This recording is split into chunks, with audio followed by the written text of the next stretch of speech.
Friends, आज से हम एक नई सीरीज शुरू करने जा रहे हैं जिसमें कि हम IIT जैम के प्रीवियस ईयर पेपर को सॉल्व करेंगे। इसमें हम मिलके 5 क्वेश्चंस रोज करेंगे और उन सारे क्वेश्चंस को काफ़ी डिटेल में करेंगे। आई मीन टू से कि जो भी उसके क्वेश्चंस होंगे और जिस टॉपिक से वो क्वेश्चंस रिलेटेड होंगे हम उस टॉपिक को भी डील करेंगे। उसके बाद उसके जो भी ऑप्शंस होंगे हम उसको भी देखेंगे कि वो ऑप्शंस क्या है, क्या उससे रिलेटेड कोई और क्वेश्चंस बन सकता है। तो ये हमारा प्रोसेस होगा इसको अटेम्प्ट करने का। तो आइए शुरू करते हैं। जो हमने शुरू किया है वो 2007 का शुरू किया है हमने, तो हम पीछे से शुरू करते हैं ताकि बैलेंस बना रहे। आप जो कर रहे हो ऑलरेडी वो अच्छी बात है, आप करते रहो, और आपका जो बैक ईयर का है वो भी साथ साथ अगर आप इसको देखोगे तो ये हो जाएगा। और इम्पॉर्टेंट बात यह है कि ऐसा नहीं है कि ये क्वेश्चन जैम में आया है तो आगे और किसी एग्जाम में नहीं आ सकता। किसी क्वेश्चन का मतलब होता है कि वो टॉपिक इंपॉर्टेंट है जिस भी सब्जेक्ट से आया है, तो अगर हम उस टॉपिक को अच्छे से एक बार में कर लें तो उससे रिलेटेड जो भी क्वेश्चन आने वाले होंगे वो हम आसानी से कर सकते हैं। तो आइए शुरू करते हैं हम। तो हमारा पहला क्वेश्चन जैम 2007 का है और इसी सिक्वेंस में ही हम बढ़ेंगे जैसे कि क्वेश्चन पेपर में दिया हुआ है। तो पहला क्वेश्चन है आइसोस्टेसिस से रिलेटेड। ये पूछा है आइसोस्टेसिस इन्वॉल्व्स। तो अब सबसे पहले हम जानते हैं कि आइसोस्टेसिस है क्या, क्योंकि ये बहुत ही इंपॉर्टेंट टॉपिक है। यहाँ से बहुत सारे क्वेश्चन इस टॉपिक से ना कि जैम के एग्जाम में और बाकी यूनिवर्सिटीज के एग्जाम में भी आते हैं। इनफैक्ट ये गेट में पूछा गया है, नेट JRF में पूछा गया है, UPSC में भी ये क्वेश्चन आया हुआ है। आपको सब्जेक्टिव और ऑब्जेक्टिव दोनों तरह के क्वेश्चन यहाँ से देखने को मिल सकते हैं। तो ये काफ़ी इंपॉर्टेंट टॉपिक है, तो इसलिए हम इसको काफ़ी डिटेल में करने वाले हैं अभी। तो आइए सबसे पहले देखते हैं कि 19th सेंचुरी में एक सर्वे हुआ था जिसको कि बोलते हैं ट्रिगोनोमेट्रिक सर्वे। तो ये सर्वे एक्चुअली होता क्या है, इसमें क्या होता है, किसी भी कंट्री का कोई पार्ट को एक जो है रेफरेंस पॉइंट मान के फिर उसके आसपास का एक ट्रिगोनोमेट्री बेसिस पे उस एरिया का सर्वे किया जाता है। तो अब क्या हुआ था कि जब हिमालय रीजन में सर्वे किया जा रहा था तो उन्होंने ऑब्जर्व किया कि deflection of the plum line है जो कि gravitational accretion of the mass of the mountain range की वजह से होना चाहिए, वो उससे कम था। मतलब जितना वो एक्सपेक्ट कर रहे थे उससे वो कम था। फिर क्या हुआ था, इन 1855 में JH Pratt and JV Airy ने प्रपोज किया कि जो कॉन्टिनेंट है वो लाइटर मटेरियल के बने हैं और वो जो है डेंसर सबस्ट्रेटम पे फ्लोट कर रहे हैं। फिर इसके बाद क्या हुआ, 1855 के बाद 1899 में एक अमेरिकन जियोलॉजिस्ट है CE ड्यूटॉन, आपने इसका नाम सुना होगा। उन्होंने फिर सजेस्ट किया कि that a gravitational balance exist between the elevated mass that is continents and the ocean basin of the earth crust. तो उन्होंने बोला कि ग्रेविटेशनल बैलेंस जो है, ये जो अर्थ का हम मान लें कि ये मीन सी लेवल है हमारा, तो ये जो एलिवेटेड मास है यहाँ से, जो कि माउंटेन भी हो सकता है या नॉर्मल कॉन्टिनेंट भी हो सकता है, तो इसके बीच और ये जो ओशियनिक क्रस्ट है हमारा, डिफरेस्ट एरिया है, इन दोनों के बीच there is a gravitational balance between these two. इसके साथ उन्होंने कहा कि जो माउंटेन है हमारे कॉन्टिनेंट पे वो हायर इसलिए है क्योंकि वो लो डेंसिटी रॉक के बने हुए हैं, और ये ओशियनिक क्रस्ट लो है, डिप्रेस्ड इसलिए है क्योंकि ये हाई डेंसिटी रॉक के बने हुए हैं। तो उन्होंने यही बताया कि इन दोनों के बीच जो है ग्रेविटेशनल बैलेंस एग्जिस्ट करता है। तो इसी थ्योरी को नाम दिया गया आइसोस्टेसी। तो यहाँ से आइसोस्टेसी की शुरुआत हुई। तो हमारा ये क्वेश्चन सॉल्व हो गया। लेकिन आइसोस्टेसी से रिलेटेड बहुत सारे क्वेश्चंस बनते हैं और ये बहुत ही इंपॉर्टेंट टॉपिक है। तो हम यहीं पे कुछ और पॉइंट डिस्कस करते हैं जो कि अगर हमें आगे कभी किसी भी एग्जाम में मिला तो हम उसको आसानी से अटेम्प्ट कर सकें। अब इसी में एक टर्म आता है जोन ऑफ कंपनसेशन। वो क्या होता है कि एक अर्थ के जो है, जब आप डीप जाओगे तो एक जोन आता है जहाँ पे क्या होता है, एलिवेटेड मास और डिप्रेस्ड एरिया का जो प्रेशर होता है वो इक्वल होता है। इसकी डेप्थ रेंज है 96 to 200 kilometre below the earth surface. अब इससे रिलेटेड क्या है कि 3 थ्योरीज हैं। तो पहला क्या है, प्रेट हाइपोथेसिस है, दूसरा एरे हाइपोथेसिस है, थर्ड वन है हिस्कैनन थ्योरी। अब देखो इन्होंने तीनों ने अलग अलग जो है अपनी थ्योरी दी है। तो उनका बेसिक कॉन्सेप्ट क्या था इन हाइपोथेसिस के पीछे, उन्होंने ये बताना चाहा कि डिफरेंट हाइट ऑफ माउंटेन्स जो है वो क्यों है। तो अब क्यों है, प्रेट हाइपोथेसिस में क्या बोला गया है, block of different density is floated at the same base level. और इसके साथ उन्होंने बताया कि जो एलिवेटेड है हायर माउंटेन्स हैं वो लो डेंसिटी के हैं, जो लोअर है डिप्रेस्ड वाले हैं वो हायर डेंसिटी के हैं। इसके साथ उन्होंने ये भी कहा कि का जो है इक्वल वेट और इक्वल क्रॉस सेक्शन एरिया है, जबकि इनका लेंथ जो है सब ब्लॉक का अलग अलग है। इसके लिए उन्होंने एक मॉडल तैयार किया। उन्होंने क्या किया कि मेटल के डिफरेंट ब्लॉक्स लिए जो कि सेम क्रॉस सेक्शन एरिया और सेम मास के थे बट डिफरेंट लेंथ के थे। तो उन्होंने देखा कि इन सब का जब एक मरकरी में सिंक किया गया तो वो सब एक ही बेस लेवल पे सिंक कर रहे थे। तो एरे हाइपोथेसिस में क्या बोला गया है, उन्होंने बोला कि ये माउंटेन या लैंड मास के डिफरेंट एलिवेटेड और डिप्रेस एरिया इसलिए हैं क्योंकि ये जो ब्लॉक्स हैं ये सब डिफरेंट थिकनेस के हैं, वेरस सबकी डेंसिटी क्या है, सेम है, और ये अलग अलग डेप्थ पे सिंक करते हैं। इन्होंने साथ में क्या बताया कि जो जितना हायर होगा वो उतने डेप्थ पे भी होगा। अब हिस्कैनिन थ्योरी में क्या क्या आ गया है, इन्होंने इन दोनों के एग्जम्पशन को कंबाइन करके एक अपना थ्योरी प्रपोज किया। इसमें उन्होंने कहा rock at the sea level are more dense on average than other at higher elevation. He assume this change continue downward. Depth पे भी ये प्रोसेस जो है कंटिन्यू होता है और जो डेप्थ पे है वो मोर डेंसर है रेदर देन जो कि हाई लेवल पे एलिवेटेड है वो लेस डेंसर है। तो ये था उनका प्रपोज किया हुआ थ्योरी। इसके अलावा उन्होंने एडिशन में कुछ चीज़ें बोली, डिफरेंट ब्लॉक्स जो हैं वो डिफरेंट डेंसिटी के भी हैं और डिफरेंट थिकनेस के भी हैं। तो ये था 3 हाइपोथेसिस और थ्योरी डिफरेंट। अब देखो यहाँ से क्या प्रेट और एरे हाइपोथेसिस के बारे में पूछा जाता है, ये इसका दिया होगा डेफिनेशन दिया होगा और पूछ दिया जाएगा कि कौन सा है प्रेट और एरे हाइपोथेसिस। अब क्या होता है स्टूडेंट कंफ्यूज कर जाते हैं, भूल जाते हैं एग्जाम में कि कौन सा कौन था। तीसरा वाला नहीं पूछा जाता, ये 2 इंपॉर्टेंट है, इनको याद रखना है आपको। तो इसमें जो पूछा जाता है अगर आपको डेफिनेशन दिया गया होता है तो देखो इसको याद करने का मैं एक ट्रिक बताता हूँ क्या है कि जैसे देखो कि प्रेट थ्योरी में क्या होता है, प्रेट्स जब आप लिखोगे तो अब देखो यहाँ पे एक बेस लेवल खींचो, अब जब ये इसको अंडरलाइन करोगे तो सब क्या है एक ही लेवल पे है, कोई इस अंडरलाइन को क्रॉस कट नहीं कर रहा है। तो इसका क्या मतलब है, इससे फिर हम इस डायग्राम को याद रखेंगे तो क्या हो जाएगा कि सारे ब्लॉक जो हैं एक ही लेवल पे होंगे, सिंक कर रहे होंगे। ये याद इस नाम से हम इसको रख सकते हैं। तो इस वाले में और क्या याद रखना है, जो नीचे है डिप्रेस्ड वाला होगा वो हायर डेंसिटी का होगा, जो ऊपर वाला होगा एलिवेटेड होगा वो लोअर डेंसिटी का होगा। तो ये पूछा जाता है इस तरह से। ओके, फिर उसी तरह एरे वाला देखो, अब एरे लिखोगे एरेज तो देखो अब इसका अंडरलाइन करोगे तो ये वाई वाला क्या हो रहा है, जब वाई कैसे भी लिखो, आप ऐसे लिखो या फिर ऐसे लिखो, जैसे भी लिखो, जब इसको आप अंडरलाइन करोगे तो देखोगे कि ये इस अंडरलाइन को कट कर रहा है। तो यहाँ से हम ये डायग्राम याद रखेंगे कि ये जो है अलग अलग लेवल पे सिंक कर रहा है। तब इससे क्या होगा कि अगर अलग अलग पे सिंक कर रहा है तो इनकी डेंसिटी एक ही होगी, सेम डेंसिटी के रॉक है। तो ये याद रखोगे, ये टेक्निक काफ़ी इंपॉर्टेंट है, इससे याद रखोगे तो एक क्वेश्चन आपका यहाँ से आराम से सॉल्व हो जाएगा। तो इसका हमारा आंसर हो गया ग्रेविटेशनल बैलेंस। अब हमारा नेक्स्ट क्वेश्चन है the basaltic lava flow having rocky and a wavy surface is known as. अब देखो कुछ क्वेश्चंस होते हैं जिसमें कि हम ऑप्शंस को एलिमिनेट कर सकते हैं, सबका अपना अपना तरीका होता है क्वेश्चन सॉल्व करने का। तो इस क्वेश्चन में हम कुछ ऑप्शंस को हम एलिमिनेट कैसे करेंगे वो देखते हैं। सबसे पहले देखिए ये पूछ किसके बारे में रहा, ये बेसाल्टिक लावा के बारे में पूछ रहा है, मतलब लावा के बारे में पूछ रहा है। अब ऑप्शंस में देखेंगे हम कि क्या क्या है, आ है, पा होय है, टुफ है। अब टुफ क्या है, ये एक वॉल्केनिक रॉक है जो कि वॉल्केनिक ऐश से बना होता है, क्योंकि ये रॉक है तो लावा होगा नहीं, तो ये नहीं होगा हमारा आंसर। वॉल्केनिक ब्रेशिया है, वॉल्केनिक ब्रेशिया है कि ये भी एक वॉल्केनिक रॉक है। अब ब्रेशिया में क्या होता है, एंगुलर लार्जर एंगुलर फ्रेगमेंट होते हैं, तो ये भी नहीं होगा।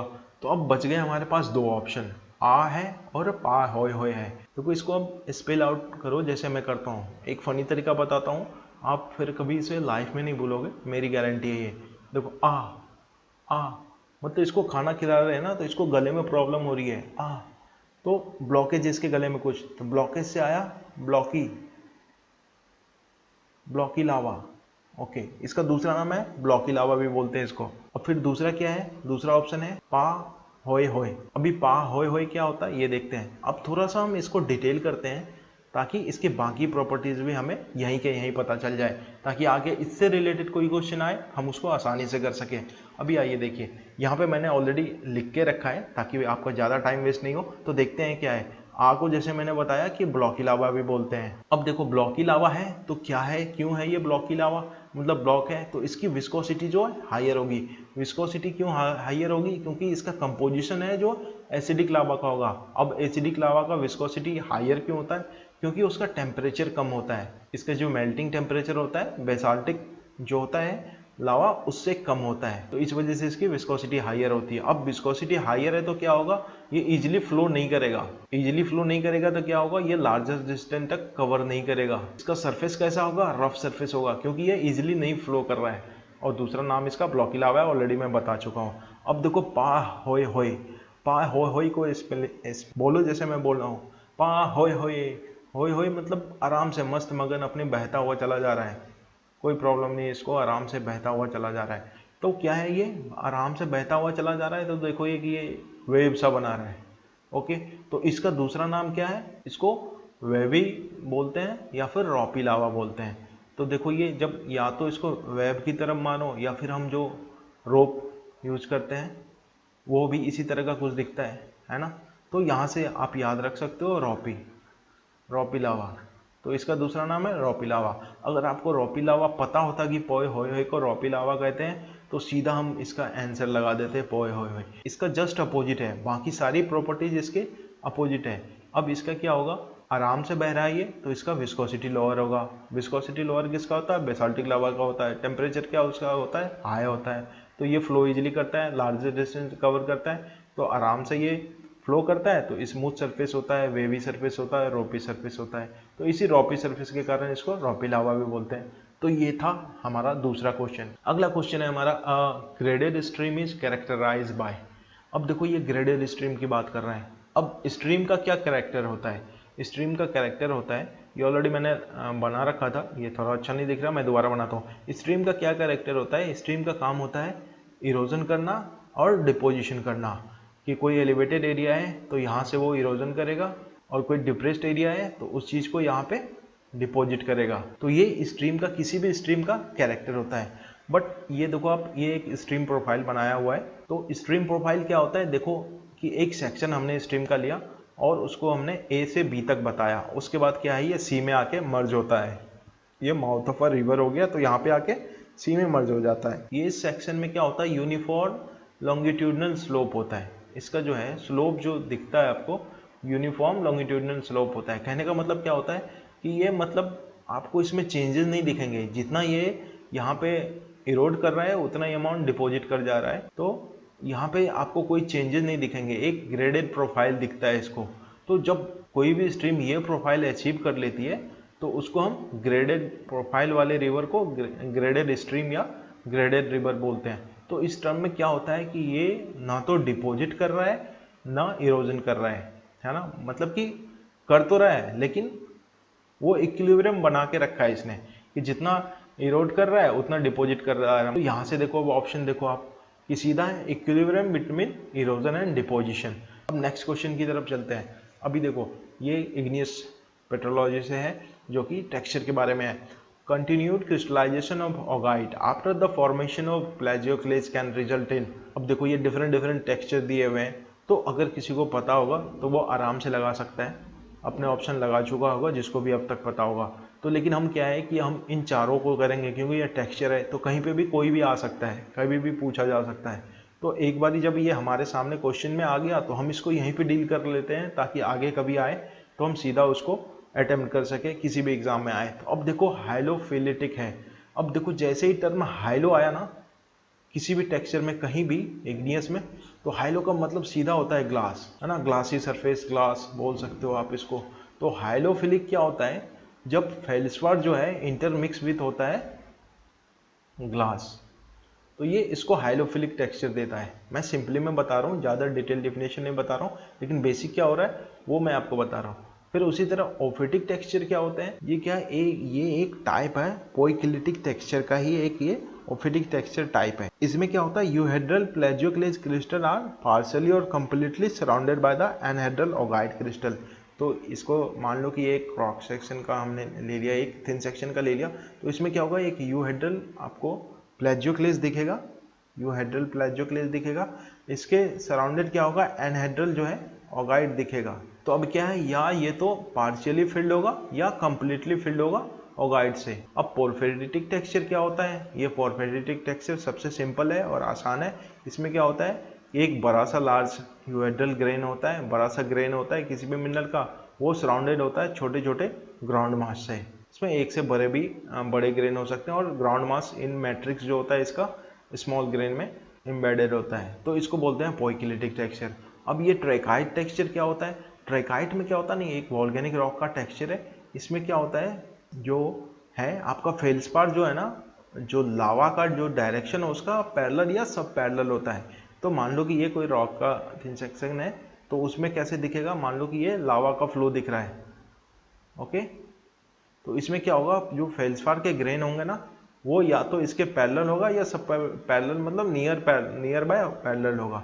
तो इस तरह का टेक्सचर दिखेगा हमें, तो वो होगा ट्रैकेटिक टेक्सचर। और ये ट्रैकाइड रॉक में मिलता है, इसलिए इसको ट्रैकेटिक टेक्सचर बोलते हैं। तो अभी आपने देखा बाकी सब में फेल्सपार इन्वॉल्व है और इसमें ही बस एक ऑगाइट इन्वॉल्व है, तो इसका श्योर शॉर्ट आंसर हो गया ओफिटिक टेक्सचर।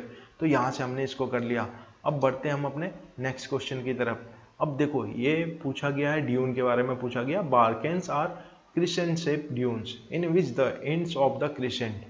तो क्रिसेंट शेप का एंड पूछा गया होगा, इन पूछा गया है कि किस तरफ होता है। अब देखो बारकेन है तो इसको याद रखने का भी एक ट्रिक है ड्यून्स को। तो देखो आप, चलो बारकेन को हम लिखते हैं, हमने लिखा बी बनाया ऐसे, ओके। अभी यहाँ देखो आप, एक एरो दिख रहा है आपको, तो हमने विंड का डायरेक्शन ये कर लिया, विंड का डायरेक्शन ये हो गया। अब यहाँ से हम क्या कर रहे हैं, हाफ कर दे रहे हैं, इसको कट कर रहे हैं, तो हमने ये शेप ले लिया बी का।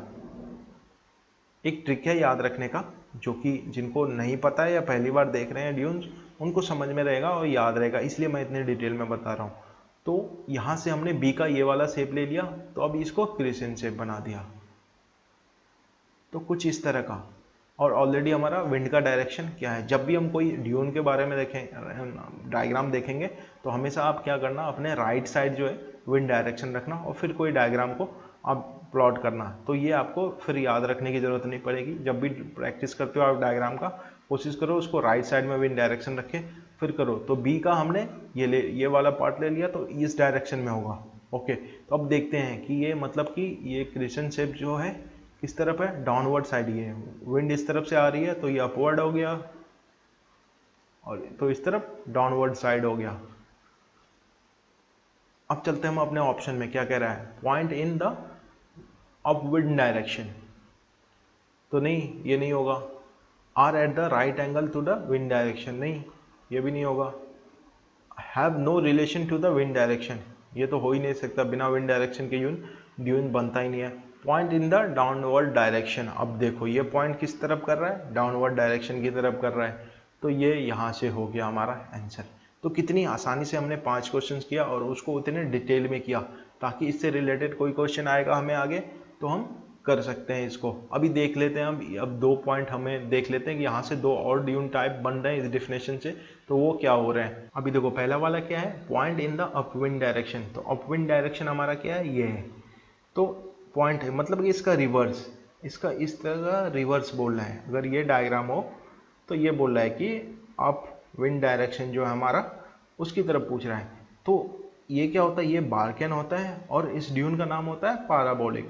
तो याद रखेंगे ये बारकेन होता है, पैराबोलिक होता है, ओके। अब तीसरा ऑप्शन क्या है हमारा, at right angle to the wind direction. अब विंड डायरेक्शन ये है, जैसा कि हमने राइट में हमेशा, तो राइट एंगल पे बनाया है। तो ये ड्यून कैसा दिखता है, हमें इस तरह का दिखता है, ऐसा बनेगा, इस तरह का शेप बनता है ड्यून का। तो क्योंकि ये राइट एंगल पे है तो इसको हम बोलते हैं ट्रांसवर्स ड्यून। तो ये 2 टाइप हमने और देख लिए। तो इस तरह से अब मल्टीपल डायरेक्शन जो होता है ना, वो वहाँ पे क्या बनाता है, स्टार ड्यून बनाता है। इसी तरह और भी ड्यून के टाइप हैं, आपने सेडिमेंट्रोलॉजी में जरूर पढ़ा होगा। तो ये थे हमारे 5 क्वेश्चन, इससे रिलेटेड हमारे ऑप्शंस और उसको सॉल्व करने का कुछ ट्रिक एंड तरीका। तो आई होप आपको ये वीडियो पसंद आया होगा। कल हम फिर अगले 5 क्वेश्चन करेंगे। हम 5 क्वेश्चन अच्छे से करते हैं, डिटेल में करते हैं, ज़्यादा क्वेश्चन एक साथ नहीं करते हैं। आप जैसे अपनी प्रिपरेशन कर रहे हो करते रहो, बस ये 10 से 15 मिनट का वीडियो होगा। आप देखो 5 क्वेश्चन आपके आराम से हो जाएंगे, साथ साथ बहुत सारे इन्फॉर्मेशन भी आपको मिलेंगे इसके साथ। तो आई होप आपको ये पसंद आया होगा। So thank you for watching this, come back again tomorrow. Thank you.